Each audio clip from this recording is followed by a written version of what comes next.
Hi team, it's Gina Brooks. Theodore Roosevelt once said, complaining about a problem without posing a solution is called whining. Thank you, Theodore. I love that quote. And that's exactly what my number one tip today is for both employees and supervisors when dealing with conflict or resolution of any type. Always pose a solution. Okay, so we're going to actually talk about the different types of complainers and whiners in an organization. And I'm sure none of you know any of those types of people. I doubt you work with them. I doubt you are one. And I can't imagine that your leaders are any of those. So I know you're going to really have to struggle relating to this. But if there are a few of you out there that do relate to dealing with these people, this is right up your alley. Okay, so the number one whiner or complainer is our negative Nellies and our Debbie Downers. Okay, these are the type of individuals that are negative every single day. They really can't find anything good to say. It's usually the glass is half empty. These are your pessimists. These are your people that are always looking to find something wrong, and rarely do they offer, I would say never do they offer a viable solution. And typically they are not out for the good of their coworkers or the organization or their customer. They're typically out for themselves. Okay. So the second one is our Norma Rays. And our Norma Rays are the type of individuals that I like to say enjoy smoky joeing. And I'm sure you've never heard of this before because I came up with it. The Smoky Joe, we used to have this cat named Smoky Joe. He was an old cat.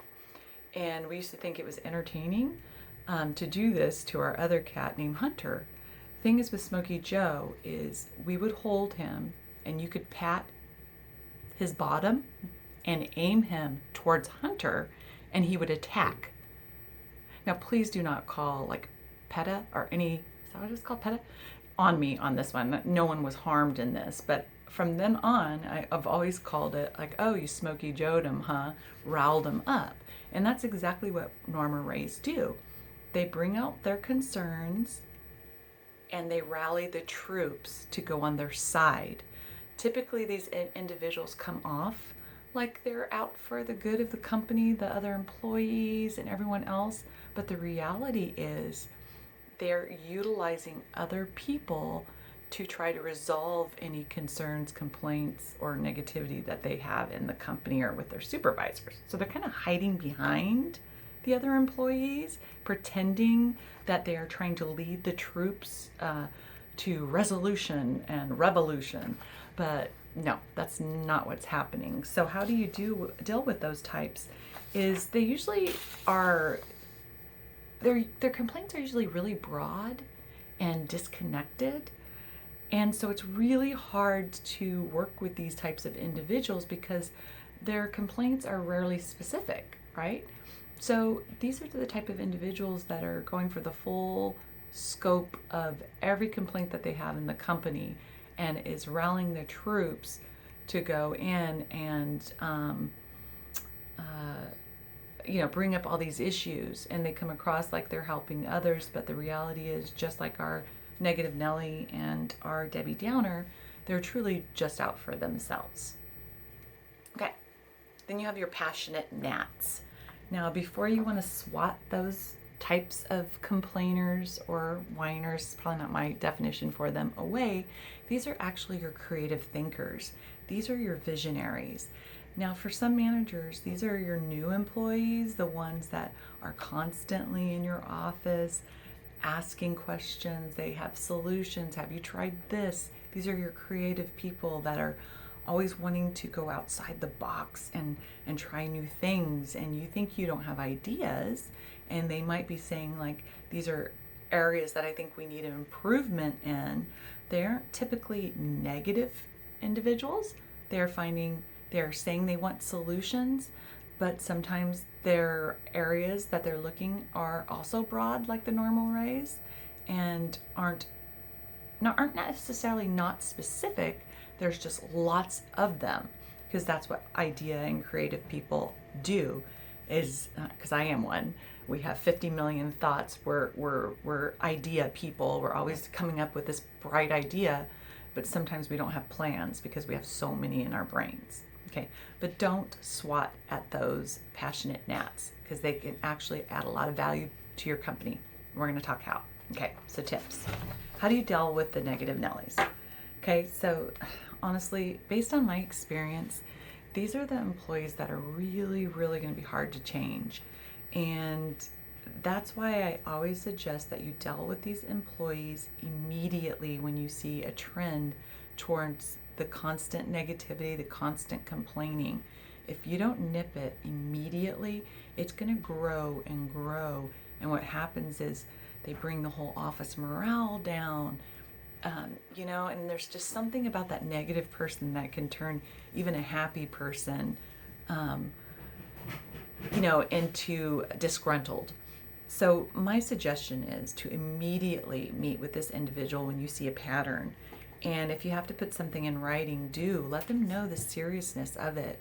And documenting attitude can be somewhat difficult because it's not always tangible, but I would concentrate on how the individual's negativity is affecting others, okay? Because that's what's truly happening. And again, I'm hopeful for you, but my experience is they rarely turn around. This is deep-seated personality that they probably have had most of their life, and it's very difficult to change.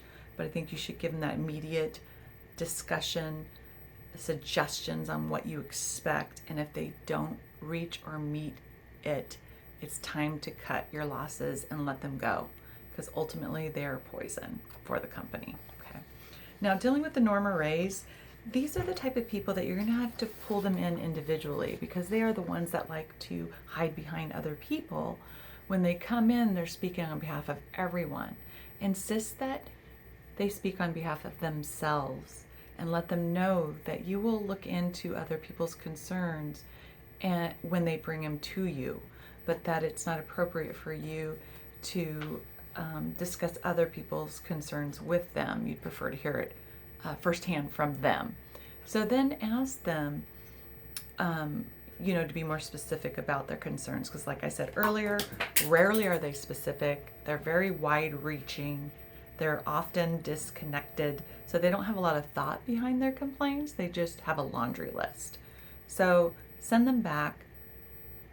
Let them know that you're only going to be dealing with individual complaints. Okay, so that being said, I also don't think you should ignore the Norma Ray overall complaints, because typically there's probably some truth into it if they have a bunch of people behind them, and they are the ones that are the voice. They're not afraid to go to management and say, this is what everyone's saying. Don't completely ignore it. Investigate it. Have a office meeting. Let everyone know you have an open door policy. You as a manager or leader have to build that trust where employees can come directly to you. If they're having to go through Norma Ray to share their complaints, there's something missing in your leadership. You really, really have to constantly build that trust and that communication with employees, that you want to hear their ideas, you want to hear their concerns, and you want suggested improvements from them, okay? So then third is our passionates. And we don't want to lose these employees. These are our visionaries. These are our people that care about the big picture. These are the people that are concerned about employees, they're concerned about the customers, and they're concerned about the organization. The issue with these employees is you really need to hone in what their ideas are. And my suggestion is on how to deal with these people is to give them an assignment. Tell them that you want them to choose one idea, their number one idea, okay? Choose your number one idea. I want you to go back to the drawing board. I want you to come up with an action plan with the suggestion or problem or recommendation for improvement and action items that you can visit at another time. Maybe open it up for a staff meeting to review and make it a really productive, inclusive process where everyone's involved in that suggestion. The last thing you want to do is push down new ideas. Because once you lose that passion behind those creative people, you're going to lose your visionaries. And these are the people that are looking towards the future. And anyone that's a visionary is only going to make you look good. So what you need to do, hone in their skills, send them back to the drawing board, and bringing back something tangible that you can look into seeing if it's viable. Okay. So last, in terms of dealing with conflict and or any sharing of ideas or suggestions for improvement, I really suggest documenting it. Okay, so for the employee, and I've done this many times in my career, even when it came to like creating positions or things that I felt like the company needed. I've created lots of initiatives and a lot of programs within the organization I work for, and that all came from having a structured written plan. If there needs to be a budget section, put a budget section. Never go to management with a complaint or concern without having a well thought out idea, right? And also a well thought out possible solution. I'm going to say the exact same thing for a supervisor. In our company, Proteus, we actually have a document, and it's called a performance improvement plan document. Okay, some people would consider or call something similar to this a write-up. We don't use it like that. This is a coaching tool that we utilize, and the most important part of this document, yes, it is to document issues and concerns that a supervisor has about the performance of the employee. Most importantly, though, it is to acknowledge a issue. It is to document the supervisor's concern, but on that document that we utilize, there's an area for employees improvement plan.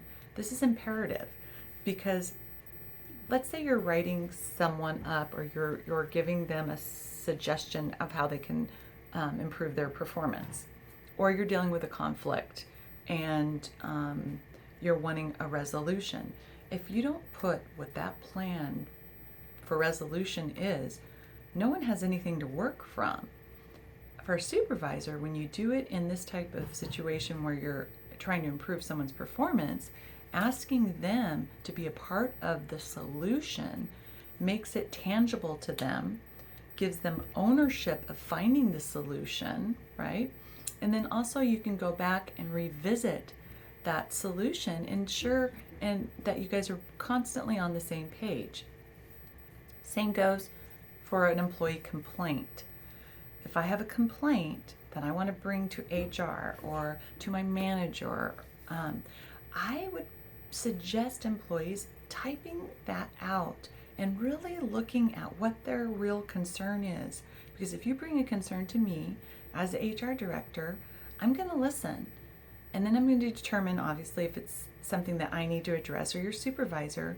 But what I'm going to look at mainly is what is your suggestion, okay, depending on what type of complaint it is. Because sometimes employees just want to complain or have a concern, but they don't necessarily want anything to happen. Perhaps they just want to vent, and that's okay. But for HR director, for a manager, that's one of the questions they're going to ask you is, well, what's your suggestion? What do you want out of this? Be prepared to have that. Be prepared to have it in writing so your concerns and complaints are not only documented, but they also show that you have a interest in finding a solution and that your interest is to make things better for the corporation. It's all about interpretation, it's all about perception, and it's all about being a part of the solution. It's about what Mr. Roosevelt said. It's about posing a solution. So, again, I hope this was helpful. Pose a solution. Just always think that. Pose a solution. If I have a concern, what would be my solution to that concern? And be specific, communicate it, document it, ask for clarification if needed, and ask for follow-up. Anyway, I hope that was helpful to you guys. And please, if you haven't, visit my website at workplacewanda.com. If you could subscribe, that would mean so much to me. It just supports my mission of assisting other HR directors, assisting other managers and employees in dealing with workplace issues. And it also makes me have a larger audience to be able to motivate and to inspire. If that interests you in any way, visit my website, subscribe, ask any questions under Ask Workplace Wanda, and your question might be answered by Workplace Wanda. Have a wonderful day and rest of your week. And I will be back on Monday posting a Monday moment. Have a good one. Bye. Toodles.